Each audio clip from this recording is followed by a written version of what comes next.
सगळं मागितलेलं आहे. तिथल्या टीमा सगळे काम करतात. व्यासपीठ उभारायचं काम चालू आहे. म्हणजे परवानगी दिली होती अगोदर दिली असेल तवाच करायलेत ना मुंबईला. उगाच करायलेत का? दिलीच ना परवानगी. मग आता हे सरकारचा खेळ आहे सगळा. फडणवीस न्यायदेवतेचा नाही. आरक्षण बसतंय, रास्त मागण्या, खऱ्या मागण्या, कायद्याला धरून आंदोलन बी लोकशाही मार्गाने कायद्याला धरू नये म्हणून त्यांची पोटदुखी ती मराठ्यांविषयी. सगळ्या पक्षातल्या मराठ्यांच्या नेत्याला माझं आव्हान आहे. समाजाच्या लेकरं मोठे होणार आहेत. राजकीय भेद मनभेद विसरून जा आणि जातीचं रक्षण करा.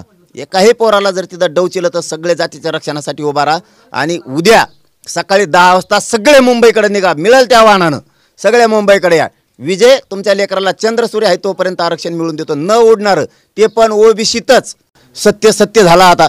आता काय आपण तर तोंडर पडायला लागलो मुख्यमंत्री असून सुद्धा. लोकांच्या नजरेतून पडतो ना आता नाही दिल्यावर. म्हणून मग काहीतरी खुळ काढायचं आणि आरडाओरडा करायचा. मराठे आता बी घालत नाहीत कारण मराठ्याला माहीत झालंय निर्णायक टप्प्यावर आंदोलन आहे आता.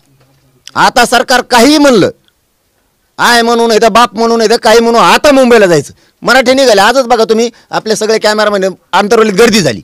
हिंदूंच्या या महत्त्वाच्या सणामध्ये म्हणजे गणेशोत्सवामध्ये कुठलाही खोडा घालणार नाहीत.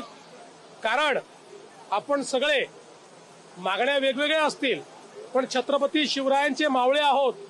आणि छत्रपती शिवरायांनी त्यांच्या राज्यामध्ये हिंदूंचे सण हे साजरे करण्याकरता कोणतेही विघ्न कधी येऊ दिले नाही.